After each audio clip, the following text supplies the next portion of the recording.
Marilah kita bersyukur kepada Allah Tabaraka wa Ta'ala Rabbul Izzati wal Jalalah, yang Maha Pengasih, yang Maha Penyayang, yang menyayangi kita dan mengasihi kita dengan kasih sayangnya yang tiada tara, mencurahkan kepada kita rahmat dan nikmat yang tiada tara. Allah menyayangi kita lebih daripada kasih sayang ayah dan ibu kita kepada kita. Dalam hadis yang sahih riwayat Imam Bukhari dari Anas bin Malik radhiyallahu anhu wa ardhah, Nabi kita Muhammad SAW bersabda, "Lallahu arhamu bi'ibadihi min hadihi biwaladiha." Sungguh Allah lebih mencintai hamba-hambanya, lebih mengasihi hamba-hambanya lebih daripada kasih sayang wanita kepada anaknya. Tak ada cinta dan kasih sayang yang lebih hebat, yang lebih tulus, yang lebih ikhlas, yang lebih murni, lebih daripada kasih sayang seorang ibu kepada anaknya. Dan Allah sayangnya lebih daripada itu kepada para hamba. Salawat dan salam kepada Nabi kita tercinta, Rasul kita yang mulia, suri tauladan kita, yang kita sepakati secara lisan. Itulah suri tauladan kita. Hampir semua umat Islam dengan lisannya menyatakan Rasulullah adalah suri tauladan. Akan tetapi di dalam agama dan syariat, Allah tidak hanya memandang kepada apa yang diucapkan oleh lisan, tapi Allah memandang kepada bagaimana amalan. Maka hendaklah orang yang menyatakan dirinya menjadikan Rasulullah SAW sebagai suri tauladan, di dalam amalannya pun ia melakukan apa yang ia nyatakan. Hendaknya amalannya pun mengikuti apa yang dia katakan, bahwa dia meneladani Rasulullah SAW. Karena jikalau tidak, maka apa yang ia ucapkan bertabrakan dengan apa yang dia lakukan, dan itulah dia yang disebut dusta.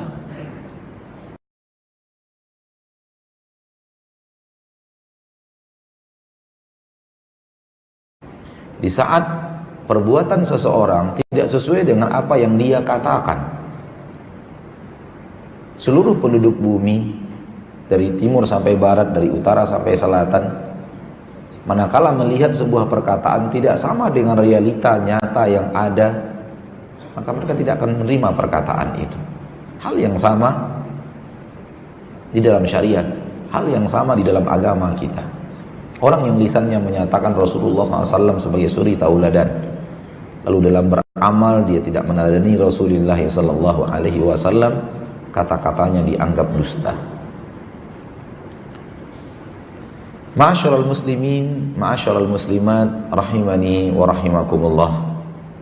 Allah telah menyayangi kita dengan kasih sayang tiada tara. Allah telah mencurahkan rahmat dan nikmatnya kepada hamba-hambanya, rahmat dan nikmat yang sangat teramat banyak, yang sebuah ayat di dalam Al-Quran yang sangat familiar di lisan kaum muslimin, familiar di pendengaran kaum muslimin, dibacakan di dalam podium-podium, di mimbar-mimbar oleh para da'i dan muballigh. Potongan daripada Al-Quran surat Ibrahim, wa in ta'uddu ni'matallahi la tuhsuha. Kalau kalian menghitung nikmat-nikmat Allah Subhanahu wa ta'ala yang Allah berikan kepada kalian, pasti kalian tidak akan bisa, tak akan sanggup untuk menghitungnya. Itu yang Allah katakan di dalam Al-Quran, wa qawluhu haqq, dan apa yang Allah katakan adalah kebenaran mutlak. Ketika Allah mengatakan nikmat-nikmat yang Allah berikan kepada kita saking banyaknya tak sanggup kita hitung, berarti nikmat-nikmat itu begitu besar. Nikmat-nikmat itu yang Allah berikan kepada kita begitu banyak. Seandainya kita tidak melihat banyaknya nikmat itu, berarti mata kita sedang buta. Allah mengatakan saking banyaknya tak terhitung, kok bisanya mata kita tak melihat? Mana dia yang banyak itu? Kalau apa yang ada di dalam Al-Quran berbeda dengan apa yang kita saksikan, Al-Quran tidak mungkin dinisbatkan kepadanya kesalahan. Yang sangat mungkin dinisbatkan kepadanya kesalahan adalah kita. Kita gudang kesalahan. Kita memang tempatnya salah. Oleh karena itu diturunkan Al-Quran untuk membimbing kita supaya tidak salah. Diutusnya Nabi Muhammad SAW untuk membimbing langkah kita supaya tidak salah.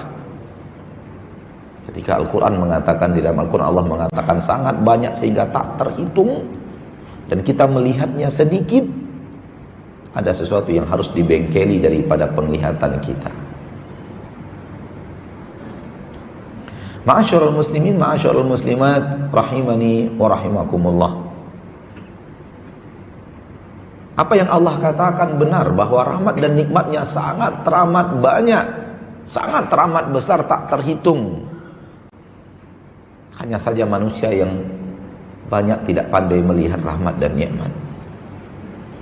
Rahmat dan nikmat yang besar dia anggap rahmat dan nikmat yang sepele. Permasalahannya ada di situ. Dan rahmat dan nikmat Allah yang tidak seberapa banyak dia anggap sebagai rahmat dan nikmat yang besar. Rahmat dan nikmat yang sangat teramat penting dia sepelekan, dan dia anggap rahmat dan nikmat biasa-biasa saja. Sementara rahmat dan nikmat Allah yang biasa-biasa saja itu dia besar-besarkan. Dan yang dia besar-besarkan ini ternyata pun dia tidak miliki. Mari kita lihat. Kira-kira menurut Bapak dan Ibu, uang 500 miliar besar apa sedikit? Besar? Taib. Kalau seandainya dengan uang 50 miliar itu besar, menurut kita, orang mau membeli kedua mata kita, mau jual? Nggak mau jual. Berarti mata kita berapa harganya?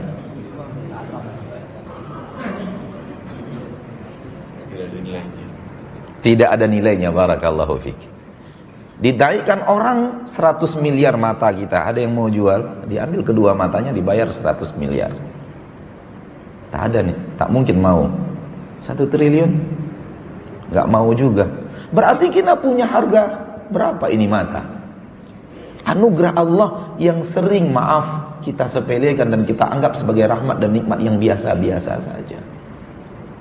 Padahal ternyata uang triliunan rupiah itu tidak ada harganya kalau sudah dihadapkan dengan berharganya mata. Hal yang sama dengan pendengaran. Hal yang sama dengan lisan. Oleh karena itu Allah di dalam Al-Quran surah Al-Balad mengatakan dan mengingatkan kita, alam naj'al lahu ainain wa lisanan wa syafatain. Hai manusia, tidakkah kami telah menciptakan kepada kalian 2 mata? Tidakkah kami telah menciptakan untuk kalian 1 lisan, 1 lidah dan 2 bibir? Allah ingin mengingatkan kita di dalam ayat ini untuk orang-orang yang mentadabburi ayat-ayatnya. Ini adalah rahmat dan nikmat yang sangat besar sehingga Allah pamerkan nikmat itu kepada kita untuk kita lihat. Agar ketika seorang hamba yang membaca Al-Quranul Karim dan mentadabburi ayat Allah melihat, oh ini ternyata Allah ingin mengingatkan kepada kita alangkah besarnya nikmat mata yang Allah berikan, 2 mata yang Allah berikan kepada kita. Ternyata nikmat yang sering disepelekan manusia harganya sangat mahal dan kita tidak pernah menganggapnya mahal. Sementara uang 50 miliar yang tadi kita anggap besar ternyata tidak ada apa-apanya dibanding nikmat mata. Nikmat yang tidak terlalu besar. Namun manusia membesarkannya. Dan ketika manusia membesarkannya, naifnya dia tidak punya. Akhirnya dia merasa nikmat besar orang saja yang punya, dia tidak. Kalau tanpa mata kita masih bisa hidup, Tanpa telinga kita masih bisa beraktivitas, mendengar, mengetahui apa yang diinginkan orang kepada kita. Tanpa lisan kita masih bisa mengungkapkan apa yang kita inginkan. Tanpa kaki kita masih bisa keliling dunia. Lalu berapa harga yang pantas untuk jantung?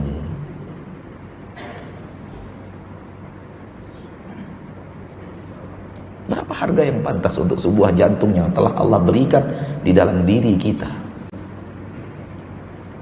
Berapa harga darah dan tulang? Lebih daripada itu, atau sama dengan itu, berapa harga nikmat sehat?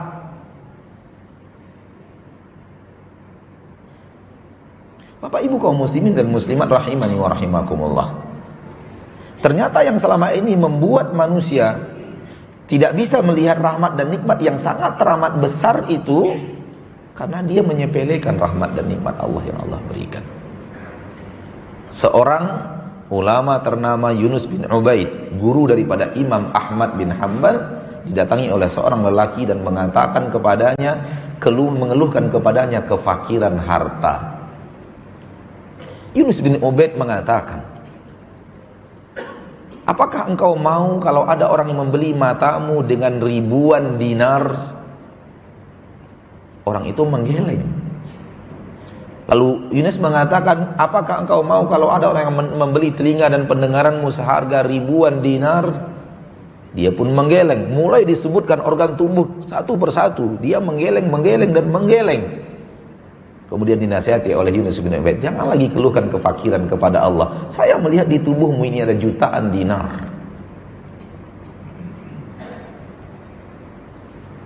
Dan ulama ternama lainnya, Imam Sufyan Ats-Tsauri rahimahullah, ketika membacakan ayat ini kepada murid-muridnya, beliau berkata, wahai hamba Allah, pernahkah berlalu satu hari dalam hidupmu engkau sujud kepada Allah sebagai rasa syukurmu atas nikmat mata yang Allah berikan kepadamu?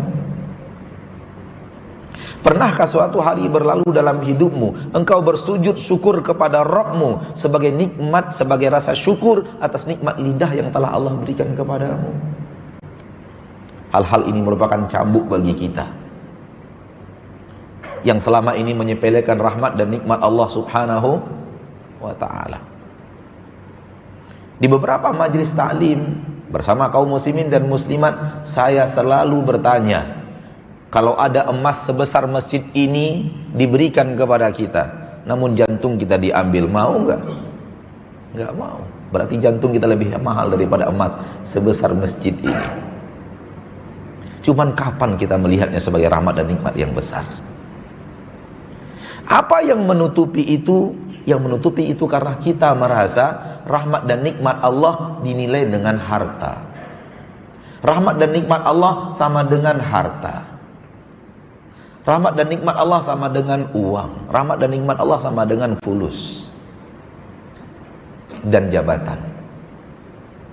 Allah berfirman di dalam Al-Quran surat Al-Fajr ayat yang ke-15 dan 16, fa'ammal insanu idza mabtalahu rabbuhu fa'akramahu wa na'amahu fayaqulu rabbi akraman wa amma idza mabtalahu faqadara alaihi rizqahu fayaqulu rabbi ahanan.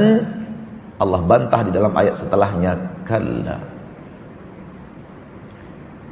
Yang artinya, sesungguhnya manusia apabila dia sedang diuji oleh Allah subhanahu wa ta'ala, dengan Allah subhanahu wa ta'ala muliakan dia di permukaan bumi, Allah berikan nikmat-nikmat dunia kepadanya, fayaqulu rabbi akraman, dia mengatakan Rabbku memuliakan diriku. Kemuliaan yang dia anggap adalah kemuliaan tahta dan jabatan dan kemuliaan harta. Wa amma idza mabtalahu, namun apabila Rabbnya mengujinya, faqadara alaihi rizqahu, lalu Allah sempitkan rezekinya, fayaqulu rabbi ahanan, lalu dia berkata, Rabbku telah menghinakan diriku. Allah tidak peduli kepadaku, Allah tidak sayang kepadaku, dan kalimat-kalimat yang senada dengannya. Allah katakan, kalla, tidak benar itu.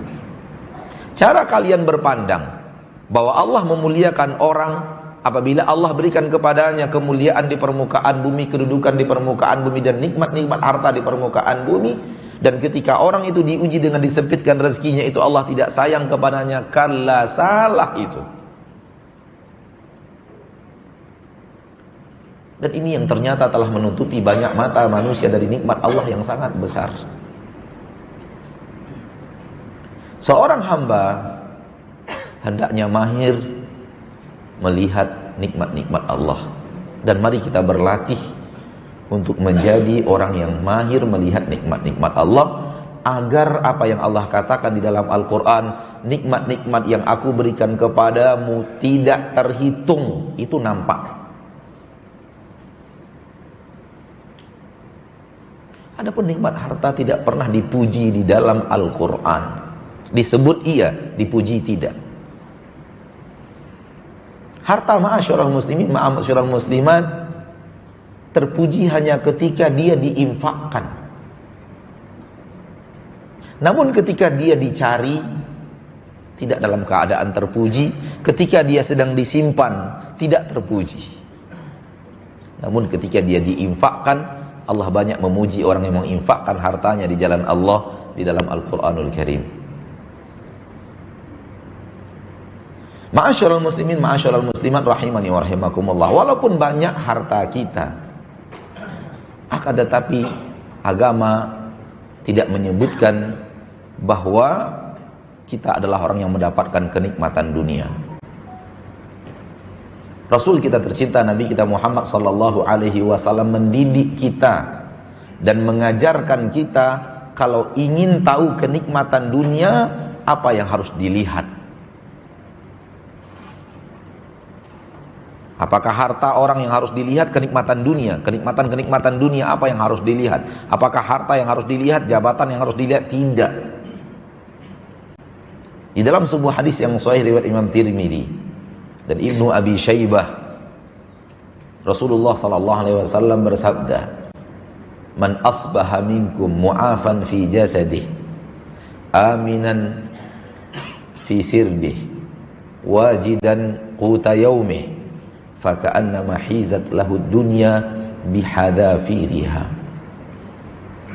Barang siapa di antara kalian di pagi hari sehat jasmaninya, aman dia di tempat beraktivitas, di rumah aman, di kantor aman, di tempat usaha aman, dalam perjalanan aman, aman dia di tempatnya. Wajidan quta yaumih, dia memiliki makanan dia untuk hari ini. Faka'annama hizat lahu dunya bihadafiriha, maka orang ini seolah-olah telah terkumpul kepadanya kenikmatan dunia dari segala penjurunya.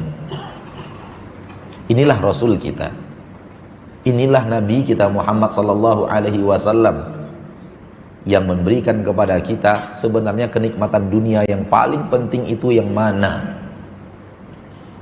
Kenikmatan dunia ternyata Nabi menyebut 3. Yang pertama, sehat. Yang kedua, aman. Yang ketiga, ada makanan untuk hari ini. Itulah dia kenikmatan dunia. Terkumpul sudah, kalau sudah punya 3 ini, terkumpul seluruh kenikmatan dunia pada dirinya. La ilaha illallah, Nabi tidak menyebut harta. Kalaulah kita mendidik diri kita, mendidik jiwa kita seperti pandangan yang diajarkan Nabi sallallahu alaihi wasallam, kita akan merasa kenikmatan dunia terkumpul selalu dalam diri kita setiap hari. Hari ini kita sehat? Sehat. Satu syarat terkumpulnya nikmat dunia. Hari ini kita aman? Aman, terkumpul nikmat dunia. Stok makanan kita untuk hari ini ada? Ada. Kemampuan kita untuk membelikan makan ada? Ada. Sudah terkumpul kenikmatan dunia seluruhnya. Di mana letak harta? Enggak ada disebut oleh Nabi harta. Karena memang kenikmatan dunia tidak diletakkan oleh Nabi kita sallallahu alaihi wasallam pada harta, dan dalam Al-Qur'an juga tidak diletakkan pada harta. Percuma harta banyak melimpah ruah, ternyata lagi sakit kanker. Apa manfaat harta yang sebanyak itu? Demi Allah, seluruh penderita-penderita yang antum lebih faham daripada ana, mau dia seluruh hartanya diambil, yang penting disehatkan lagi oleh Allah Subhanahu wa ta'ala, sebanyak apapun harta yang dia miliki. Mau dia menyerahkan jabatan apapun yang sedang ada menempel pada dirinya, yang penting bisa sehat kembali. Itulah nikmat kesehatan. Apa artinya di dalam rumah megah? Apa artinya di dalam mobil mewah kalau sedang sakit? Berarti harta tidak pernah menjamin kenikmatan dunia. Demikian juga keadaan aman adalah rahmat dan nikmat Allah yang sangat teramat besar, yang harta juga tidak akan bisa menandingi kenikmatan itu. Apa guna harta banyak kalau sedang diperiksa KPK? Itu baru KPK yang periksa. Apa gunanya harta melimpah ruah kalau setiap hari terancam nyawanya? Lihat saudara-saudara kita yang di negeri konflik, yang tiap sebentar terdengar lentuman bom dan yang lainnya. Hidup mereka selalu terancam, sehingga hilang keamanan. Oleh karena itu umat Islam yang merusak keamanan, dia tidak mengerti agamanya. Karena Nabi Muhammad SAW benar-benar memperjuangkan keamanan internasional dalam dakwah beliau Sallallahu Alaihi Wasallam. Kemudian aksi menakut-nakuti manusia kemudian dinyatakan sebagai agama. La haula wala quwata illa billahil aliyil azim. Nabi Muhammad datang ke kota Mekah dengan pasukan perang. Ternyata sesampainya di kota Mekah, Nabi Muhammad tidak memerangi penduduk Mekah yang tidak sanggup untuk melawan. Namun Nabi mengatakan yang masuk ke rumahnya dia akan aman, yang masuk Masjidil Haram akan aman, yang masuk rumahnya Abu Sufyan dia akan aman.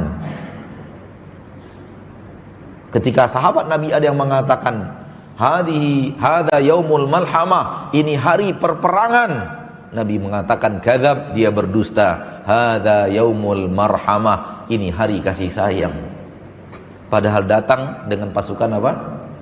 Pasukan perang, dalam keadaan menang kepada musuh-musuhnya yang sudah puluhan tahun menganiaya Nabi Muhammad dan memerangi agama Islam. Ini dia nikmat aman yang luar biasa, dan negeri kita masih diberikan oleh Allah nikmat aman itu, dan kita masih merasakannya setiap hari, walaupun berkurang sudah dari yang dahulunya kita rasakan. Karena percaya tidak percaya kita sudah mulai ada rasa takut.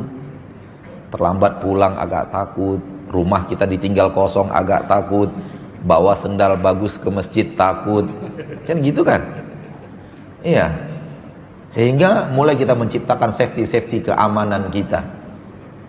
Buat keamanan, motornya dibuat kunci rahasia, tombol rahasia dan semacamnya. Mulai keamanan itu tergerogoti sedikit demi sedikit, tapi secara global masih luar biasa kita merasakan keamanan itu. Dan ini nikmat Allah yang sangat besar yang harus kita syukuri. Sebagaimana kita harus mensyukuri nikmat sehat. Sehat mata, sehat telinga, sehat badan kita, sehat jantung kita, paru-paru kita, ini luar biasa Bapak dan Ibu kaum muslimin dan muslimat. Nilai nikmat yang tak ternilai harganya. Dan yang terakhir adalah makanan, adalah nikmat besar dunia. Tapi tidak makanan yang melimpah ruah, cukup makanan untuk hari ini, karena hari esok belum tentu bisa kita nikmati. Dan ketika hari esok datang, dia berubah menjadi hari ini. Betul tidak? Ketika hari esok datang, dia bukan disebut hari esok lagi, dia disebut hari ini. Ada lagi stok makanan untuk hari ini. Karena percuma sehat, percuma aman kalau makanan tidak ada. Di Arafah pada tahun sekian di musim haji, ada yang mengangkat dolar. Segepok dolar diangkat. Ini dolar mana makanan? Karena ketika itu ada kasus di mana catering jamaah haji tidak tembus untuk masuk ke kawasan Arafah, sehingga jamaah haji kurang mendapatkan asupan makanan nasi. Roti ada, nasi nggak ada. Tapi karena kita biasanya makan pakai nasi, dolar diangkat. Baru segitu saja, dolar sudah tidak berlaku.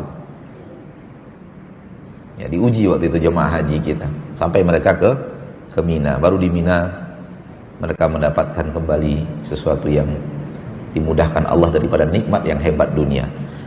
Kalau begini kita memandang hidup kita setiap hari bersyukur. Setiap hari kita lihat kita sehat tidak? Alhamdulillah sehat.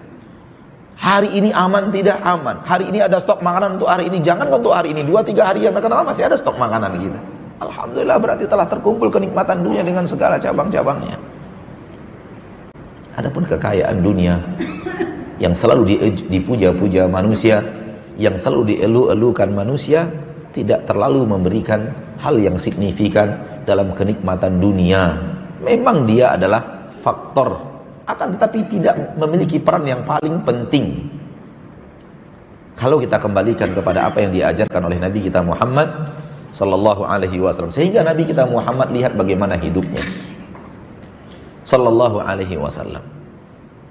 Semua kita pasti pernah mendengarkan biografi Nabi kita tercinta. Beliau hidup tidak menjadi orang yang memperkaya dirinya salawatu rabbi wassalamu alaihi, menumpuk kekayaannya. Walaupun menumpuk kekayaan dengan cara yang halal, beliau izinkan. Karena kekayaan tidak pernah bertabrakan dengan agama Islam, asal didapatkan dari yang halal. Menantu Nabi kita SAW orang kaya raya luar biasa. Siapa dia? Utsman bin Affan, menantu Nabi kita tercinta Muhammad SAW. Bahkan 2 anak daripada Nabi SAW dinikahkan kepada Utsman bin Affan. Ini orang kaya raya luar biasa. Nabi tidak pernah marah kepada Utsman. Loh, kenapa Utsman kamu tumpuk harta kekayaan? Enggak pernah. Karena Nabi tahu Utsman bin Affan menghasilkannya dengan yang halal.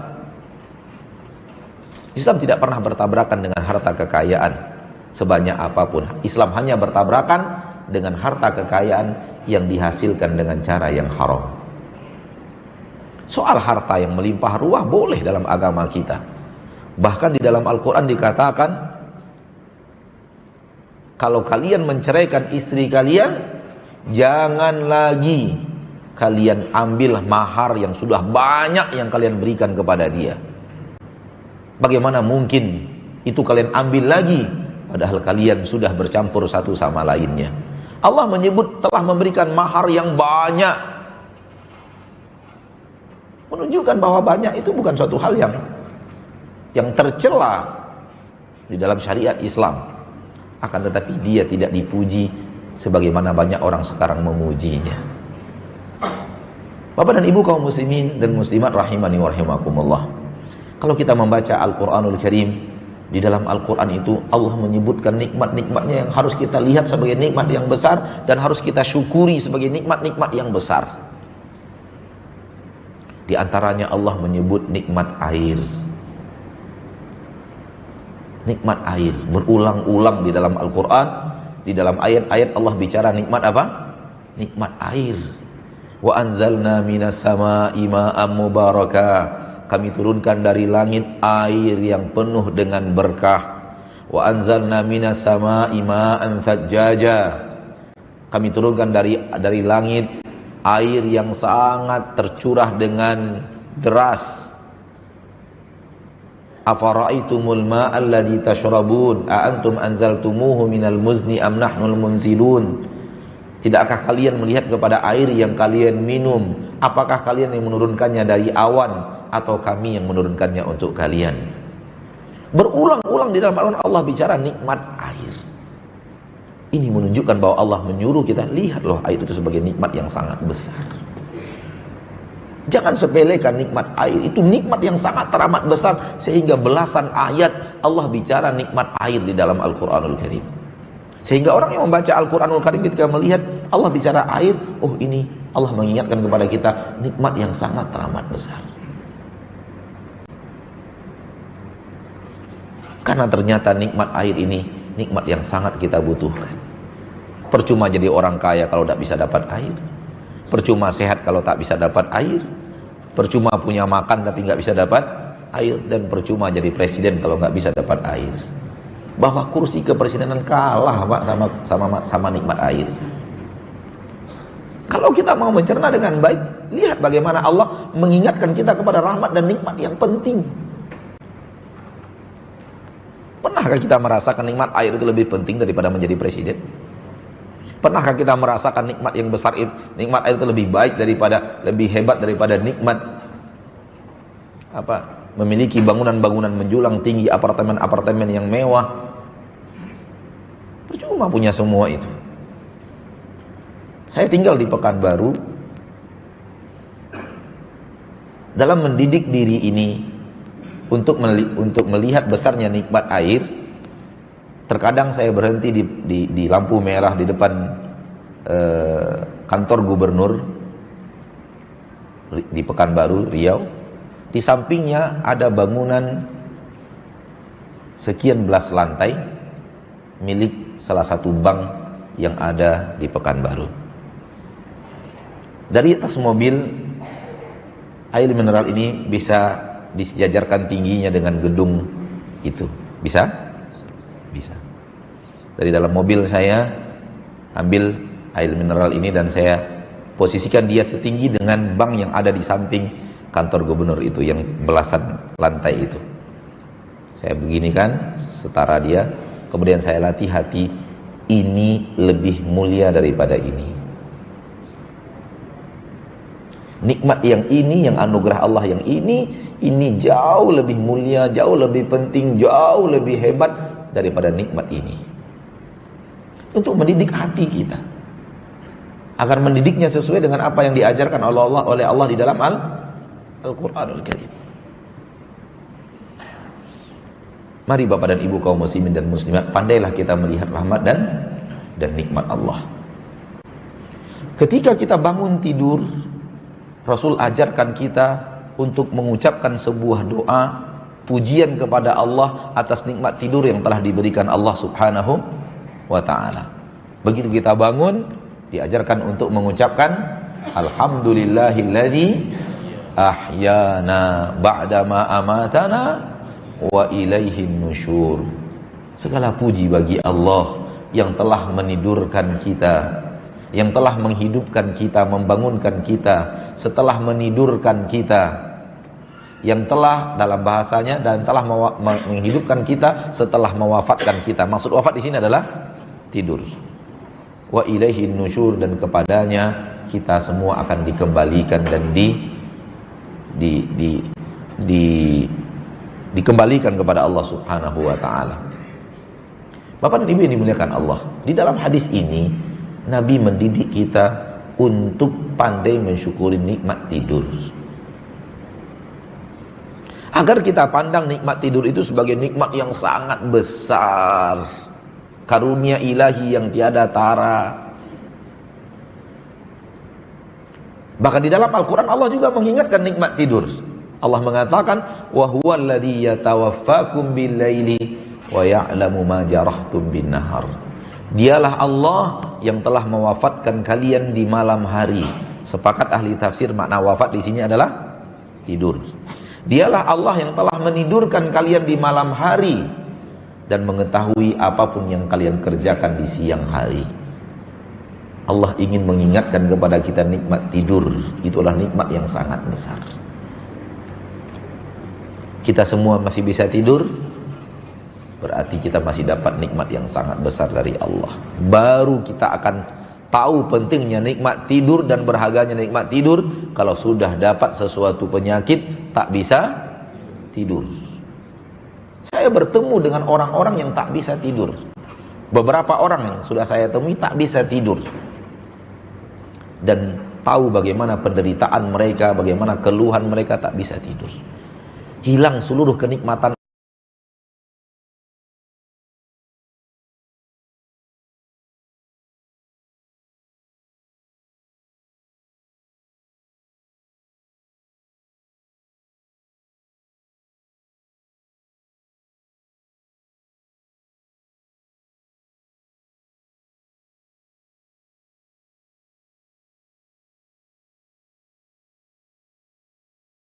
Apapun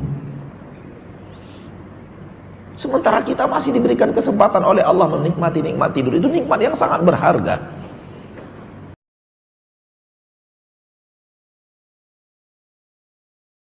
Namun yang saya heran, seluruh yang saya temui tidak bisa tidur, semuanya orang kaya.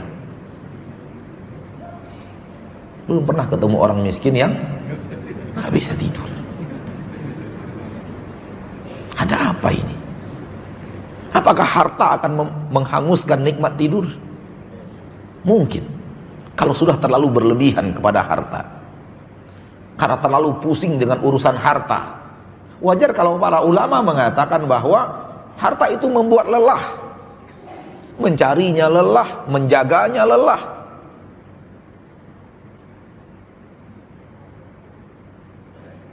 Cuman ketika kita tidak punya harta, kita merasa orang itu bergelimang dengan kenikmatan. Ternyata orang yang kita rasa bergelimang dengan kenikmatan gak bisa tidur, sementara kita masih bisa ngorok. Sholat Jumat saja pada tidur. Entah dapat nikmat, entah dapat bencana, nggak tahu. Kata para ulama, cari hatimu di 3 tempat. Kalau tidak di 3 tempat tidak bertemu hatimu di sana, ketahui kamu tidak punya hati. Pertama, ketika kamu sholat. Kedua, ketika kamu sedang membaca Al-Quran. Ketiga, ketika sedang berada di majelis ilmu. Kalau tidak bisa menikmati 3 hal ini, hati kita harus dibenahi. Itu kata para ulama, bukan kata saya. Bapak dan Ibu dimuliakan oleh Allah Subhanahu wa taala, nikmat tidur itu nikmat yang sangat besar. Percaya tidak percaya, tidur itu bukan kemampuan kita. Kita nggak bisa tidur. Nggak bisa tidur, Pak. Tidur itu bukan sama kemampuan kita tidur dengan kemampuan kita berjalan, nggak sama. Kemampuan kita berlari itu nggak sama. Nggak sama. Karena tidur itu hanya menanti datangnya rahmat Allah yang bernama tidur. Oleh karena itu di dalam ayat tadi Allah menisbatkan tidur kepada Dia. Dialah Allah yang telah menidurkan kalian. Coba lihat. Dia yang menidurkan kalian. Kalau kita tanya kawan kita jam berapa tidur tadi malam, jam 12. Pasti jam 12 itu dia belum tidur itu. Karena dia masih tahu jam 12. Nggak mungkin dia tidur jam 12 itu. Dia masih lihat belum tidur berarti. Kita tidak pernah tahu kapan kita tidur. Kita hanya bisa siap-siap untuk tidur. Tidurnya Allah yang mendatangkan. Maka betapa banyaknya kita ingin tidur, mata sudah merah, kemudian kantuk, tapi nggak bisa tidur. Karena bukan milik kita tidur itu. Bukan apa kata kita, tapi apa kata Allah pencipta kita. Kita hanya bisa bersiap-siap tidur, rebahkan badan, kemudian matikan lampu, udara di kamar disesuaikan dengan kebutuhan kita. Pejamkan mata, siap-siap mendapatkan nikmat Allah yang bernama tidur. Maka ketika bangun, Rasulullah mendidik kita, ingat nikmat tidur yang sangat luar biasa anugerah Allah. Jadi begitu kita terbangun, langsung ingat Allah. Allah sudah memberikan nikmat tidur. Langsung kita puji Allah, alhamdulillah. Jangan sampai ucapkan alhamdulillah itu tanpa ada menghadirkan di dalam hati nikmat tidur yang sangat hebat ini yang telah diberikan Allah kepada kita. Jangan hanya zikir lisannya saja tanpa zikir hatinya. Jangan syukurnya dari lisannya saja sementara hatinya tidak melihat rahmat tidur yang luar biasa ini. Bapak Ibu yang dimuliakan Allah Subhanahu wa taala. Para ulama ketika berbicara syukur mengatakan syukur itu di 3 tempat.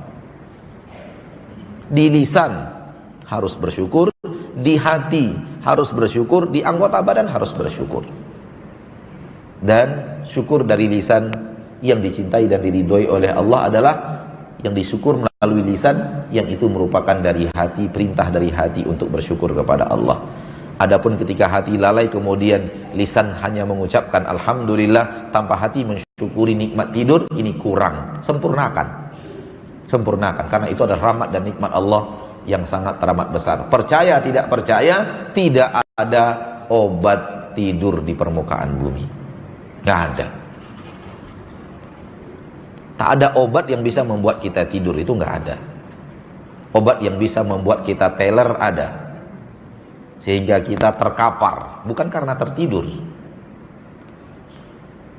Iya, namun dijual dengan nama obat tidur. supaya orang mau beli. Nah, dan para dokter pun gak mau memberikan itu kepada orang tuanya, mikir-mikir memberikan kepada orang tuanya. Ala kulli hal, ini urusan antum, urusan para dokter dan para medis.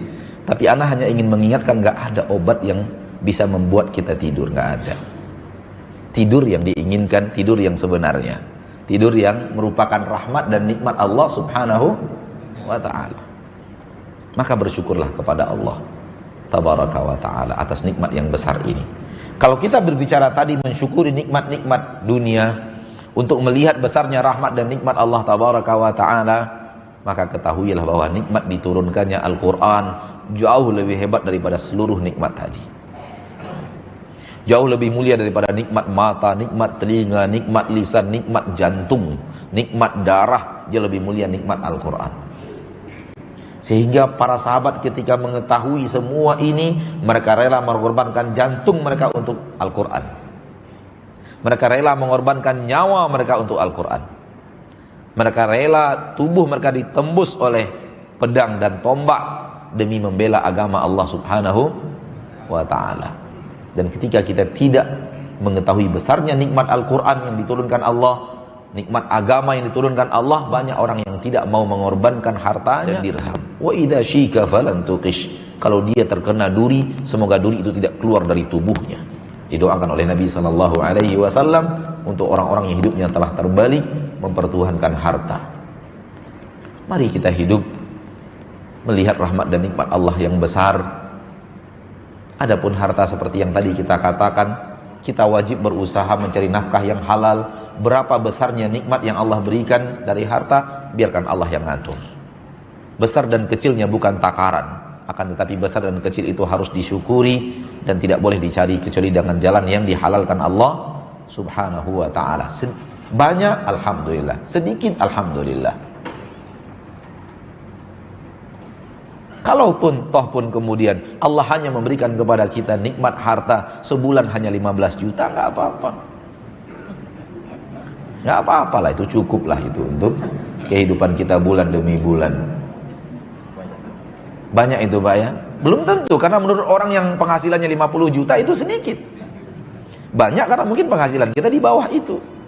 Masih ada orang-orang yang gajinya 15 juta, dia tidak rela, dia merasa itu sedikit, kemudian dia cari dengan cara yang haram sampai ratusan juta.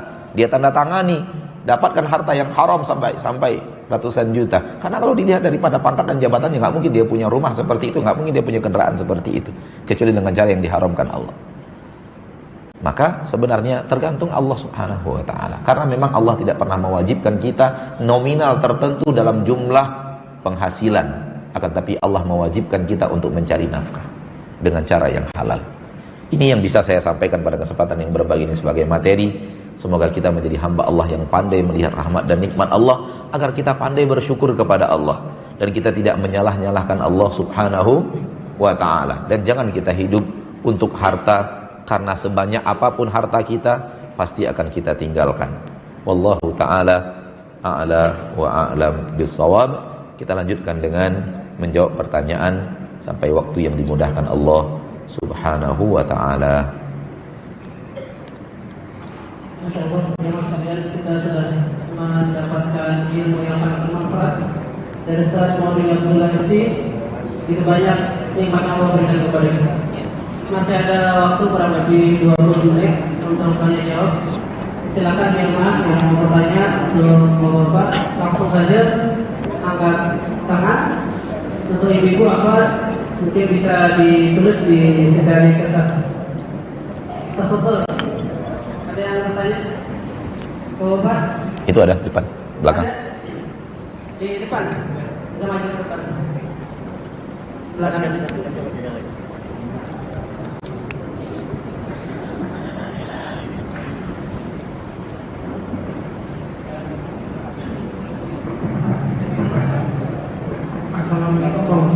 Waalaikumsalam warahmatullahi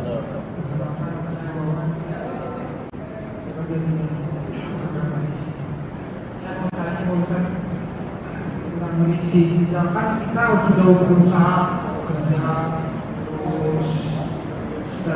terus bekerja secara baik, kita tetap kekurangan, terus pas hari itu kita berusaha bekerja atau berdoa untuk mendapatkan rezeki itu, ternyata yang kita dapatkan itu pinjaman. Itu termasuk isi atau gimana? Baik. Terima kasih. Assalamualaikum warahmatullahi wabarakatuh. Assalamualaikum. Langsung dijawab, Ustaz. Ya, pinjaman asal dia murni pinjaman boleh. Pinjaman asal dia adalah murni pinjaman boleh. Yang tidak boleh itu apabila pinjaman kita harus bayar lebih banyak daripada jumlah pinjaman. Itu yang tidak boleh. Itu yang disebut dengan riba. Kita pinjam dan kita diwajibkan mengembalikan lebih banyak daripada jumlah yang kita pinjam. Itu nggak boleh, haram dalam agama kita. Dan selagi pinjaman tersebut dikembalikan sejumlah pinjaman itu, maka boleh kita meminjam. Namun agama kita menyarankan kita untuk tidak meminjam. Agama lebih memuji, lebih suka apabila kita tidak memiliki hutang.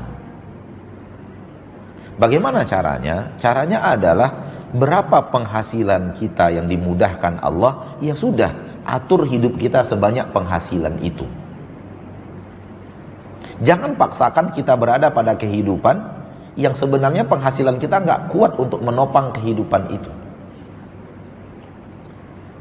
Mohon maaf tanpa mengurangi rasa hormat, saya menyebut angka-angka dan tidak ada maksud apapun. Kalau gaji kita 3 juta, coba kita atur hidup kita dengan cukup 3 juta. Bagaimana caranya? Berarti tempat tinggal kita untuk orang yang pantas gajinya 3 juta. Makanan yang kita makan untuk keperluan 1 bulan, bagaimana caranya? Makanan yang cocok untuk orang yang gajinya 3 juta. Anak kita harus sekolah misalnya, bagaimana kita mencari sekolah yang cocok untuk orang yang gajinya 3 juta. Seperti itu. Adapun ketika kita coba memaksakan lebih daripada itu, makanya kita selalu merasakan kekurangan dan selalu mengeluh. Kenapa? Karena kita tidak menata kebutuhan kita per bulan sesuai dengan yang sedang dimudahkan Allah Subhanahu wa taala. Ini caranya. Kalau memang harus terpaksa meminjam, maka agama kita mengizinkan, namun pinjaman yang gampang untuk kita lunasi.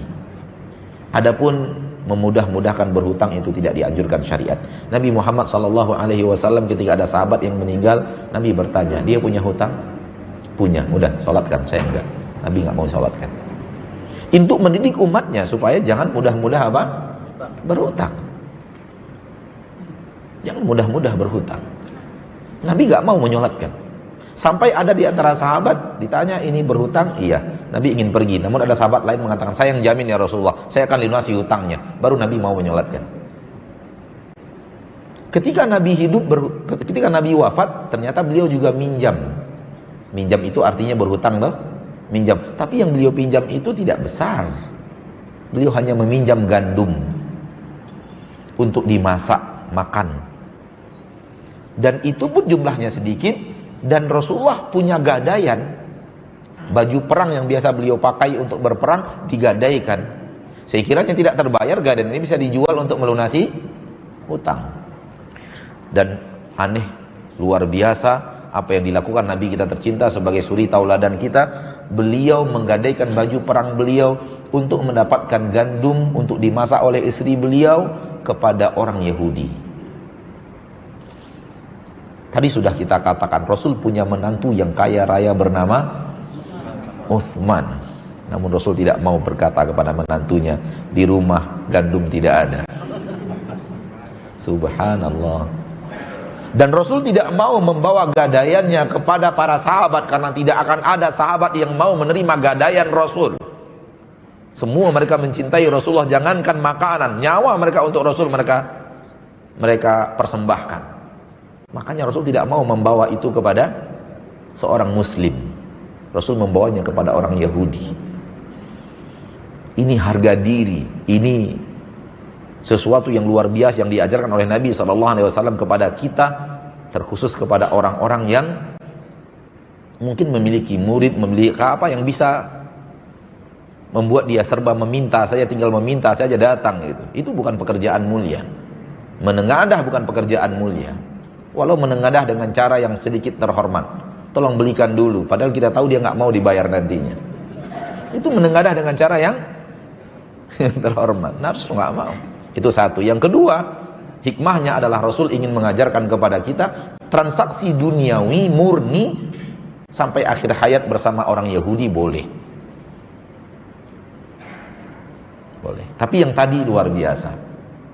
Kembali kepada hutang tadi, bahwa usahakan hidup ini berapa yang kita dapat, kita tata hidup kita selaras dengan berapa yang kita dapat, selaras yang dimudahkan Allah. Allah berfirman di dalam Al-Quran surat At-Talaq ayat yang ke-7, liyunfiq dzu sa'atin min sa'atih wa man qudira alaihi rizquhu falyunfiq mimma atahu Allah la yukallifullahu nafsan illa ma ataha sayaj'alullahu ba'da usri yusra. Orang yang memiliki kelapangan harta, berikan nafkah keluarga sesuai dengan kelapangan harta itu. Orang yang Allah sempitkan rezekinya, berikan nafkah kepada keluarga sesuai dengan apa yang Allah berikan kepadanya. Allah tidak pernah bebankan suatu jiwa kecuali sesuai dengan apa yang Allah berikan kepada hamba itu. Kalau ini dilakukan, Allah berjanji, saya ja'alullahu ba'da usri yusra. Pasti Allah memberikan kelapangan setelah kesempitan ini. Begini caranya. Maka ketika kita meminta kepada Allah subhanahu wa ta'ala kelapangan, ternyata ada yang meminjamkan, selagi itu pinjaman tidak riba, berarti boleh.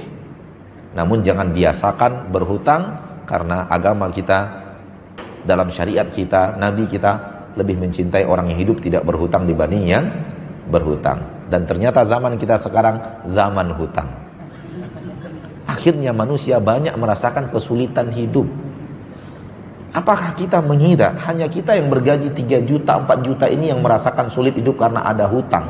Orang-orang penguasa besar, orang-orang bisnismen tulen merasakan beratnya hidup dengan hutang. Bukan hanya kita. Siapapun yang berhutang pasti akan merasakan susahnya hidup. Kalau hutang kita hanya sedikit, bayangkan hutang orang yang hutangnya miliaran. Bahkan ada orang kaya di Pekanbaru yang ingin bunuh diri karena punya hutang. Padahal dia setiap hari pakai Harrier, istrinya pakai Camry. Ternyata dia mau bunuh diri karena hutang. Lihat bagaimana beratnya beban hidup mereka karena hutang. Padahal andai mereka merasa puas dengan apa yang Allah berikan dan tidak berhutang, mereka sudah bisa menikmati hidup dengan nikmat. Jadi bahwa pinjaman itu yang bisa saya jawab, ya, dia tidak bisa dikatakan mutlak sebagai rezeki, tapi dibolehkan oleh agama Allah Subhanahu wa taala. Dan kita haram untuk menipu orang yang kita meminjam uang darinya. Berapa dikembalikan per bulan? Ya insya Allah per bulan 500.000. Padahal hati kita tahu kita nggak bisa membayar 500.000 per bulan. Itu haram hukumnya. Jujur kepada dia, saya hanya sanggupnya segini. Kalau dia rela dengan ikhlas meminjamkan, maka akan berkah. Kalau tidak, maka tidak. Wallahu a'lam bishawab. Ada lagi Bapak sekalian yang mau bertanya sebelum kita bacakan 2 pertanyaan yang sudah ditulis. Ada?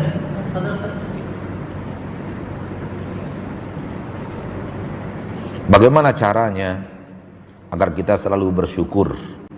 Karena kalau lagi kesal sama suami, suka emosi bawaannya.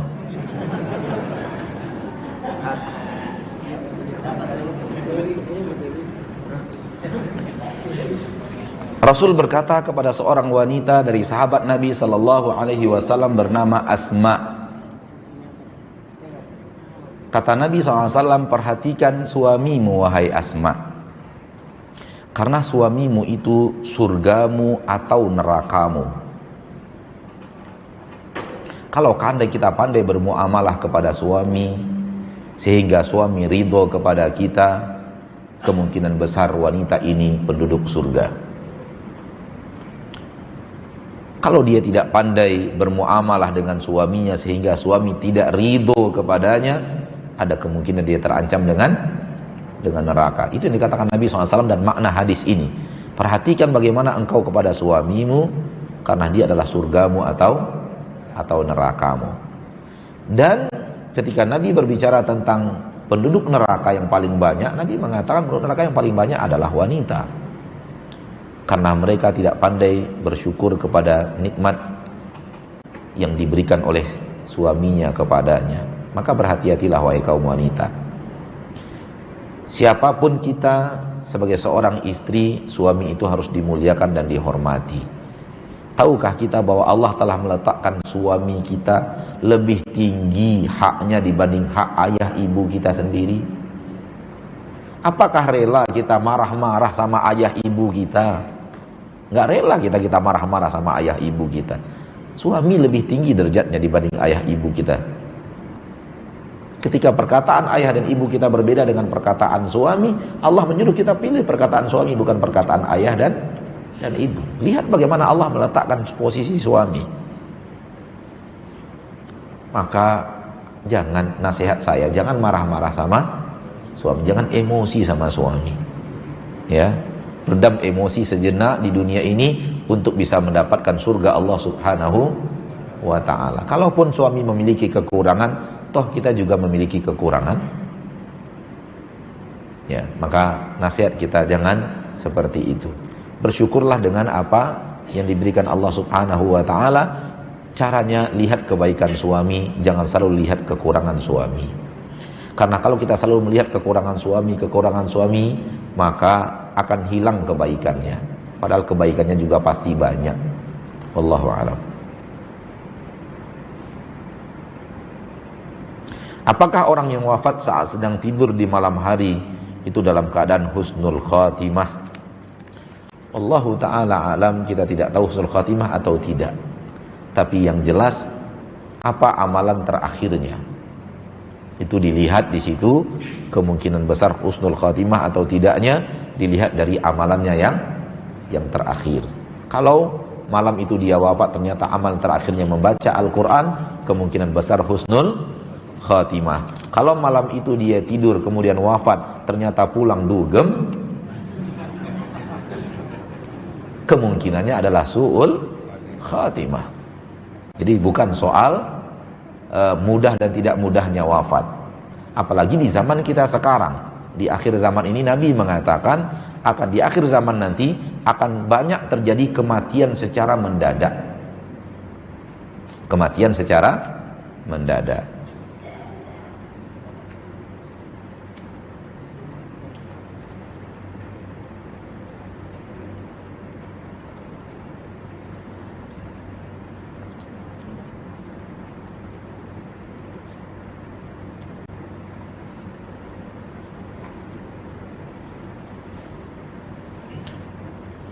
Apakah durhaka seorang wanita yang menolak lelaki yang datang untuk melamarnya, sedangkan orang tua akhwat tersebut memandang orang tersebut baik agamanya? Tidak durhaka kepada orang tua.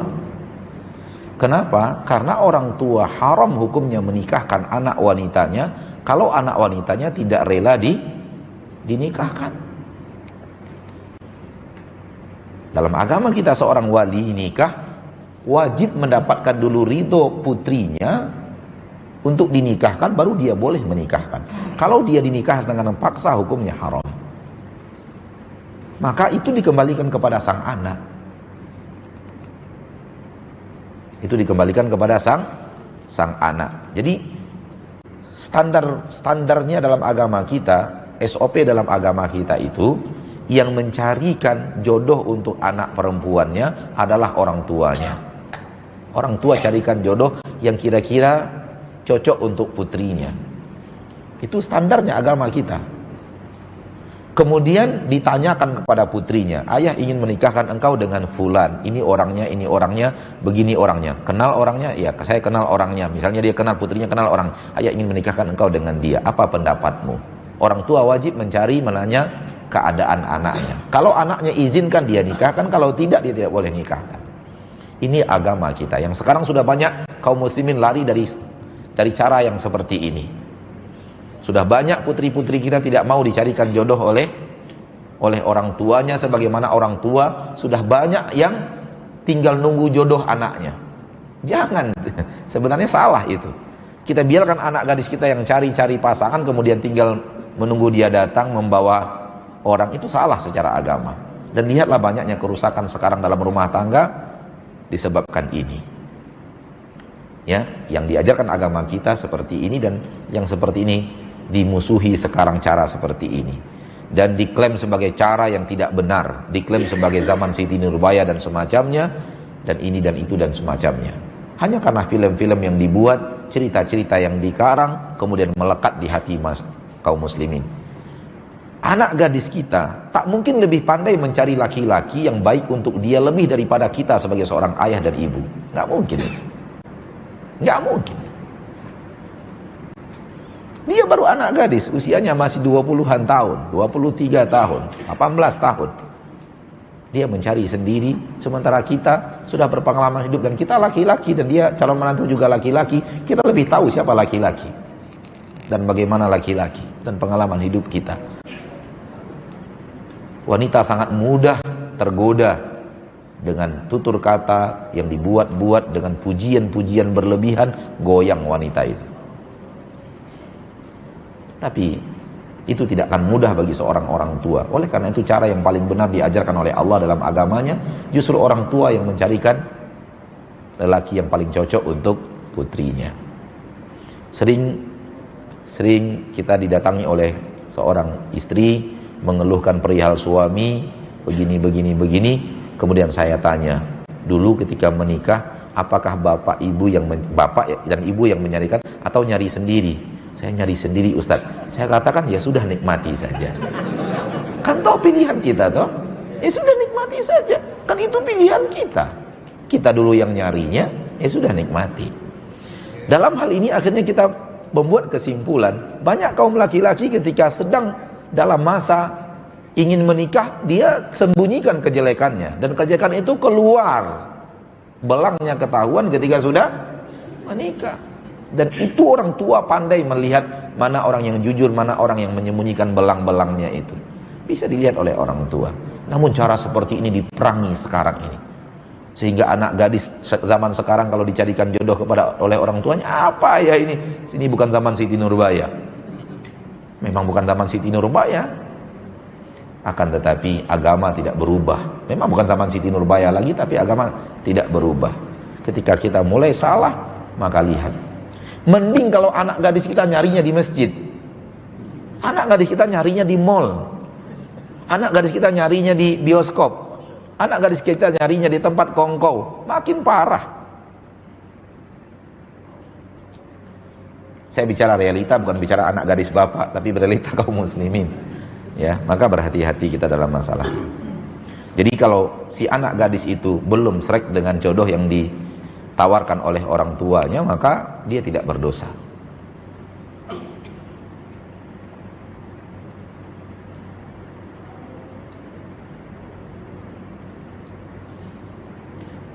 Bagaimana cara menasihati teman kita dengan cara yang baik bila dia selalu mengeluh dan selalu kufur nikmat? Sejauh yang kita bisa, ucapkan dengan kata-kata yang baik, ya. Tutur kata kita jaga, akhlak kita jaga, dan kita sampaikan begini-begini sesuai dengan kemampuan kita. Allah tidak bebankan kita kecuali dengan sesuai kemampuan kita. Yang penting harus akhlakul karimah dalam menyampaikan. Kalau dia kemudian tersinggung dan kita menyampaikan sesuai dengan akhlakul karimah, kita nggak salah. Kita nggak salah. Ya, kita tidak salah kecuali kalau kita menyampaikannya tidak dengan akhlak, dengan kasar kita sampaikan, kita bongkar di depan orang ramai, di depan orang umum sehingga dia malu, maka ini kesalahan kita dalam adab menasehati. Wallahu ta'ala alam. Sampai di sini pertemuan kita pada siang hari yang berbahagia ini. Semoga Allah tabaraka wa ta'ala menjadikan kita hamba-hambanya yang pandai bersyukur kepadanya. Amin ya rabbal alamin. Subhanakallahumma wa bihamdik, asyhadu an la ilaha illa anta, astaghfiruka wa atubu ilaik. Assalamualaikum warahmatullahi wabarakatuh.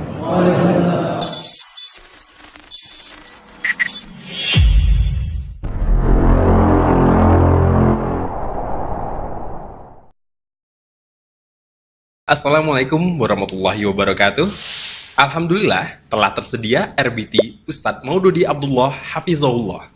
Allah hanya undur saudaraku. Allah hanya undur maksiat Anda. Untuk mengaktifkan RBT ini, caranya mudah. Bagi pengguna Telkomsel, ketik mode di 07, kirim ke 1212 untuk RBT azab yang diundur. Dan ketik mode di 08, kirim ke 1212 untuk RBT berhentilah dari riba. Bagi pengguna Excel, ketik mode di 07, kirim ke 1818 untuk RBT azab yang diundur. Dan ketik mode di 08, kirim ke 1818 untuk RBT berhentilah dari riba. Dan bagi pengguna Indosat, ketik MG spasi mode di 07, kirim ke 808 untuk RBT azab yang diundur. Dan ketik MG spasi mode di 08, kirim ke 808 untuk RBT berhentilah dari riba. Dengan mengaktifkan RBT ini, Anda telah turut serta membantu operasional dakwah Asyil TV. Jazakumullah khairan.